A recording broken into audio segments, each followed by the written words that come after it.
most of all, thanks to all of you for coming out. It's a privilege and an honor to be able to be here to introduce myself to those of you who I haven't met, and to say aloha again to those of you who I have. My name is Tulsi Gabbard, and I'm running for president.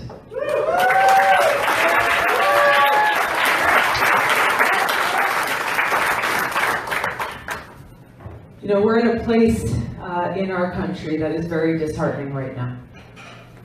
We have self-serving politicians in Washington, people in positions of power, both in politics and in the media, greedy corporations who are tearing us apart for their own selfish interest, driving divisions between us, driving wedges between us for their own selfish gain, putting politics ahead of people, putting greed ahead of our well-being, putting their own cliques in media, trying to capitalize off of divisiveness rather than on bringing our people together to deal with and address the challenges that we face.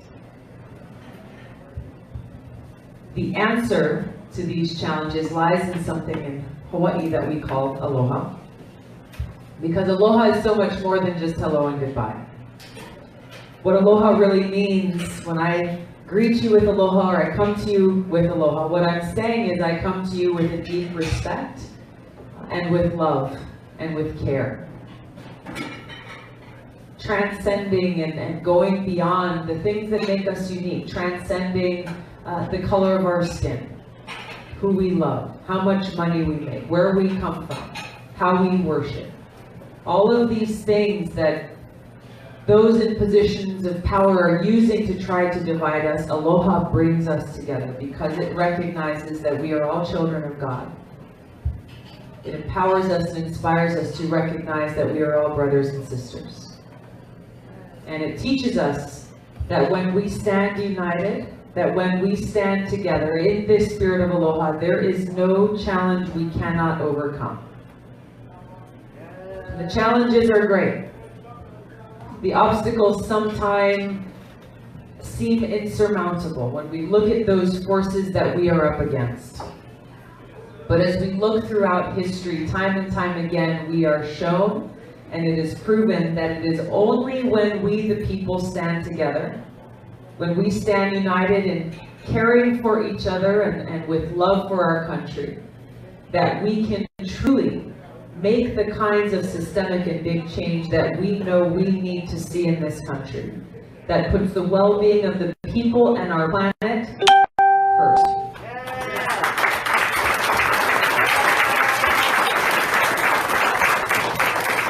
It is that spirit of service before self, that has the power to defeat the darkness of the corruption of spirit that is casting a shadow over our country now, that is casting a shadow over our politics, where we have a situation where instead of fulfilling the vision that our founding fathers had for us, of a government of the people, by the people, and for the people, we instead have a situation where those with money and power and influence rule over Washington, creating a government of the powerful, by the powerful, and for the powerful, leaving the rest of us behind.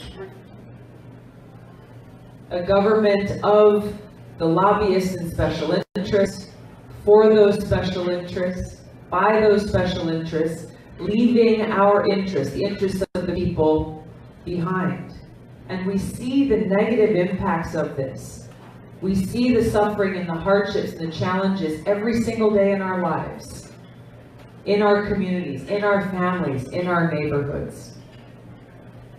And the only way to change that is by reviving that vision that our founders had for us. By we, the people, rising up and saying, we will not allow this to continue.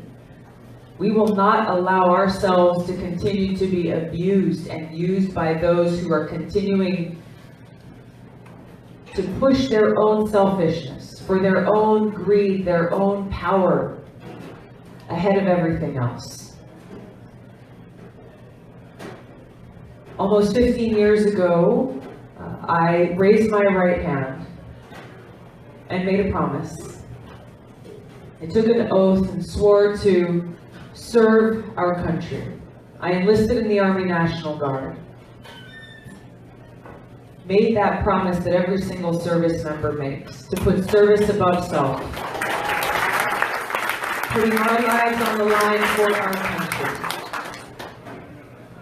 It is those values, that soldier's heart of service above self, that I will bring to the White House as your president. Yeah. To bring back those values of honesty and integrity and respect to the presidency that each and every one of us deserves. I love you. You're awesome. I'm so glad I'm standing next to you. Because that is what our White House should represent. Our White House should be that beacon of light, that beacon of hope, that beacon of positive change, where each and every one of us knows that our voice is being heard and represented and served. Yeah. That is what our campaign is about, and that's why I'm running for president.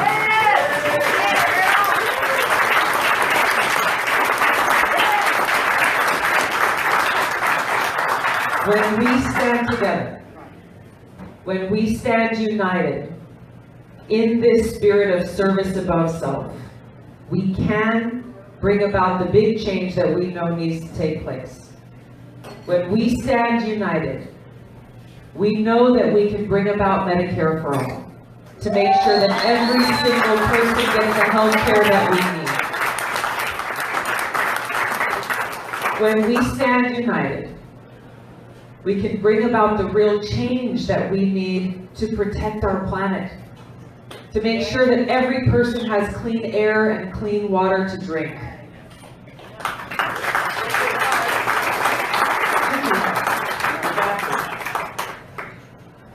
When we stand united, we can bring about real criminal justice reform, shut down private prisons making money off the backs of everyday Americans, end the federal marijuana prohibition, end the failed war on drugs, and make sure that we have a system that is actually helping people who need help get the care and the help that they need. When we stand united, we can bring about change to our broken financial system on Wall Street, a situation where the banks today, hard to believe, are even bigger today than they were in 2008 when they were too big to fail. People who are continuing to make money and gamble with our futures.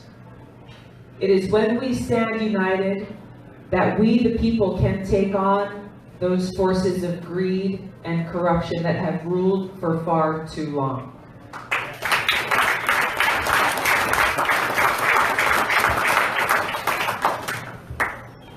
There are so many of these issues and challenges and needs that we have in our families and in our communities. And there is an issue that is central to all of these.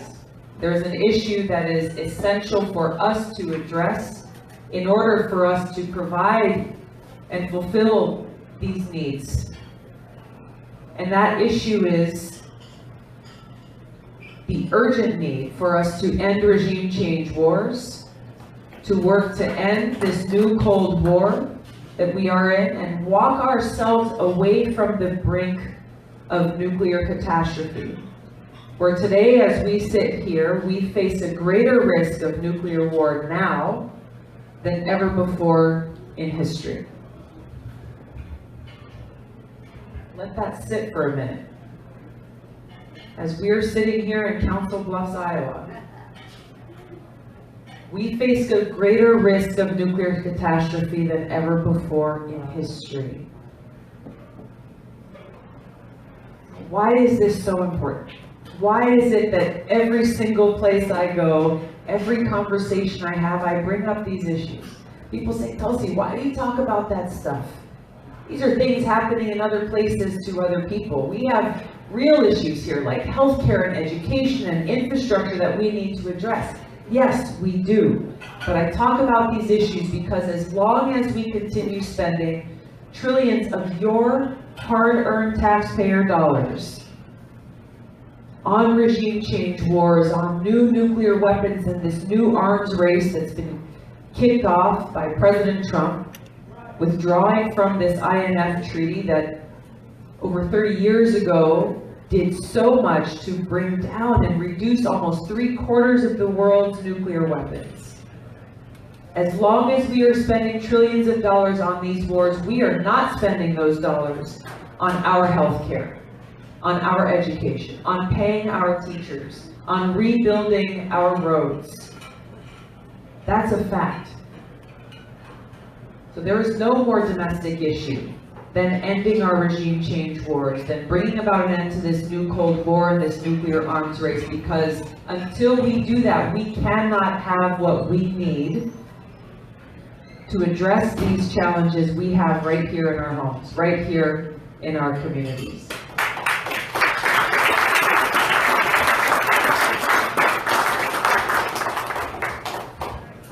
Now, President Trump pulled out of this INF treaty, this treaty that was negotiated by President Reagan and Gorbachev 30 years ago or so, a treaty that drastically reduced the number of nuclear weapons in the world, that worked to bring about an end to that Cold War, making our country and the world far more safe, and reducing the risk of either an intentional nuclear war or even the greater risk of an accidental one.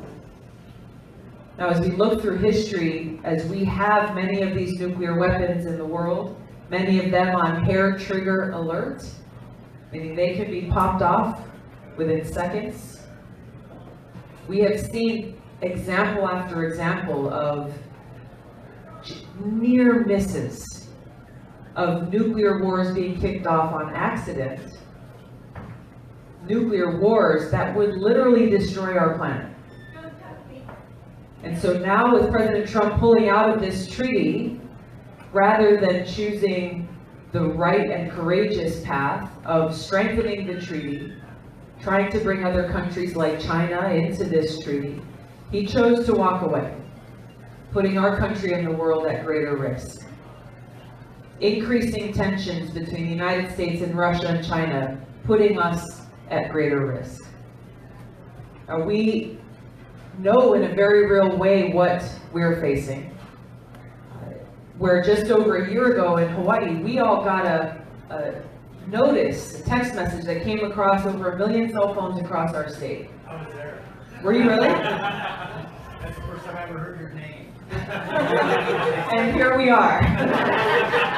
But you were there. You got that message on your phone? Yep, I have. Yeah.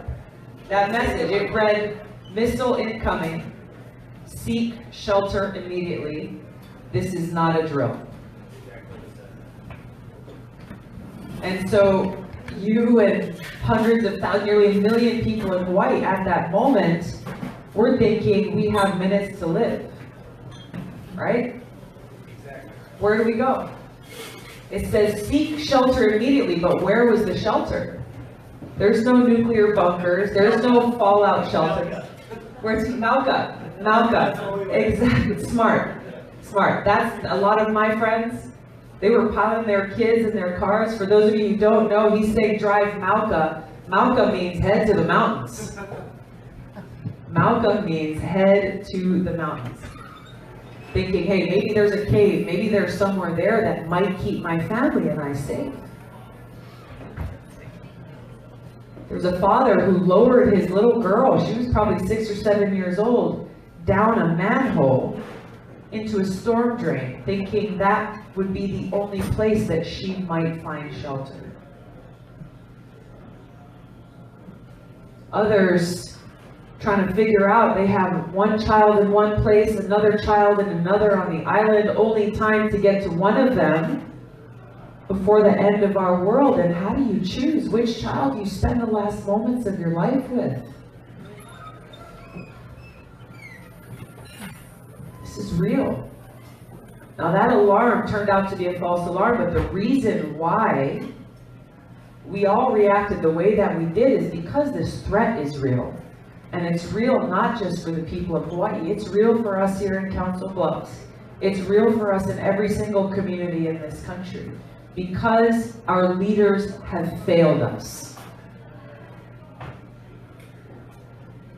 Our leaders have failed us and have brought us to this point where we're forced to have this conversation that we're having. We are forced to confront this harsh truth and reality. We also have the opportunity to make a choice. We have the opportunity to make a choice because it doesn't have to be this way. This is not the future that our children have to live with.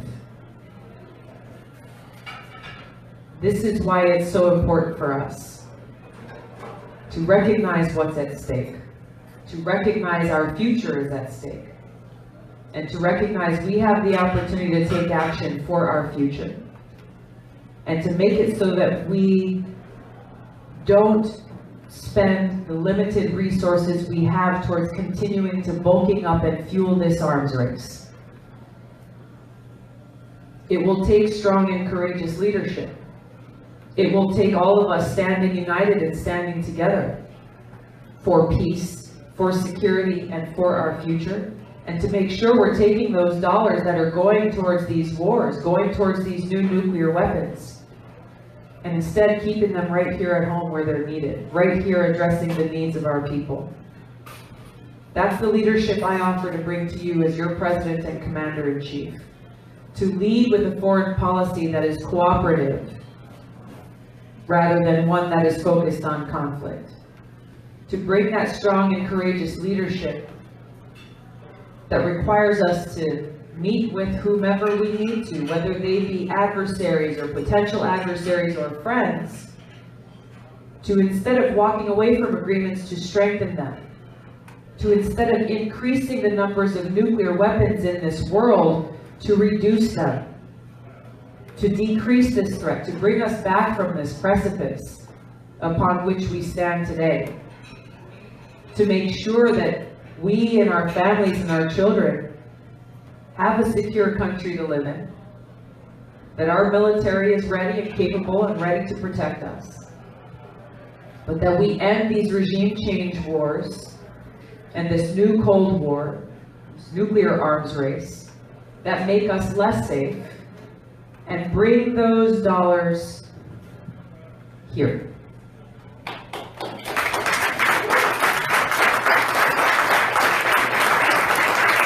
Because you want to see Medicare for All made into law, right? You want to see more investment in our teachers and our education system so our kids get the education they need. You want to see real change and real investment in a new green economy and renewable energy system. All of these things can and need to happen. They only happen if we make sure that our priorities are straight. In order to bend the arc of history away from war and towards peace, it will require us to stand united against those forces who are so deeply invested in our remaining in a state of perpetual war. And there's a lot of people who are making a lot of money off of us and those who are suffering as a result. But what we have the power to do is to change that arc, change it away from war and towards peace, to fulfill our destiny of a new and bright path towards peace and prosperity for every American. And that's what I'm here today asking you to do. I'm asking you to join me in building this movement of peace both here at home and abroad, so that we can fulfill the vision of our country that our founders had for us, and make sure that we have peace, prosperity, opportunity, justice, and freedom for every single American.